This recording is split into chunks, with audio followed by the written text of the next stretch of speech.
ama ni Carlos Yulo, gumawa ng paraan para salubungin ang kanyang anak. Gumawa ng paraan si Mark Andrew Yulo para masilayan ang kanyang anak na si Carlos sa Heroes Parade para sa mga atleta na sumali sa 2024 Paris Olympics. Makikita si Mark Andrew kasama na ang iba pang miyembro ng mga Yulo, kinakawayan ang two-time Olympic gold medalist. Dala-dala nila ang isang karatola kung saan mababasa ang "Kaloy, dito papa mo!" upang makuha ang atensyon ni Carlos. Napansin naman nito ni Carlos at kumaway sa kanyang ama. Inaasahan naman na full force ang buong Yulo family sa pagsalubong kay Carlos sa final stop ng parada sa Rizal Memorial Sports Complex na walking distance lamang sa bahay ng atleta. Napabalita na hindi pinayagan makapunta ang mga magulang ni Carlos sa pagdating nito sa Pilipinas kahapon sa Villamor Air Base.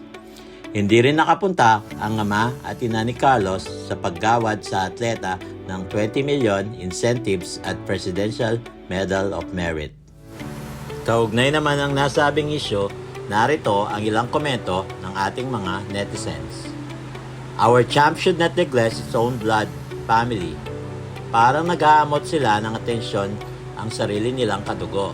Ang champion ay dapat marunong lumingon sa kanyang pinanggalingan, sabi ni Benchi.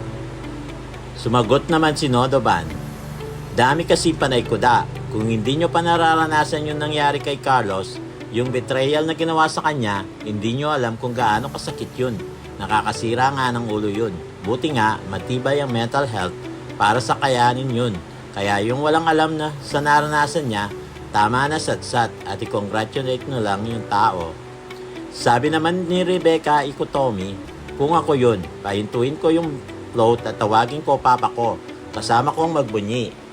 I guess all Filipinos will give them a big round of applause and salute him for a complete victory.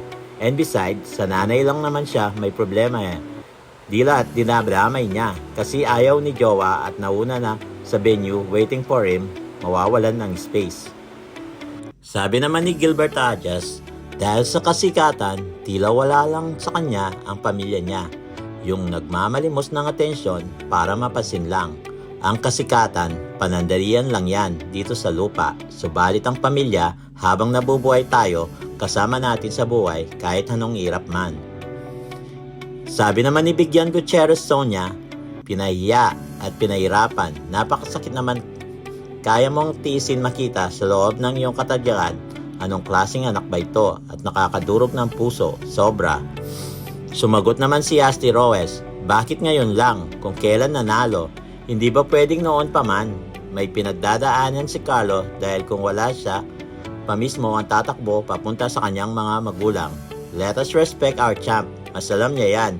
Huwag natin siyang husgahan at madaliin ang pag-ilom ng mga sugat.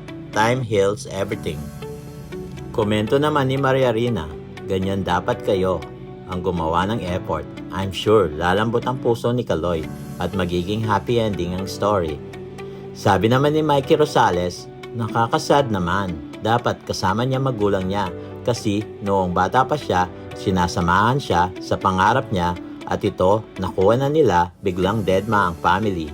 Si Lian Rocky naman ay nag-comment, may kasabihan kaya itakwil ng anak ang mga magulang pero ang mga magulang hindi makatulog, laging iniisip ang kalagayan ng kanilang mga anak.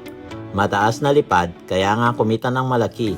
Mayroon na siyang ipagmamalaki, hindi naintindihan, nararamdaman ang mga magulang, buong pamilya. Sana walang karma.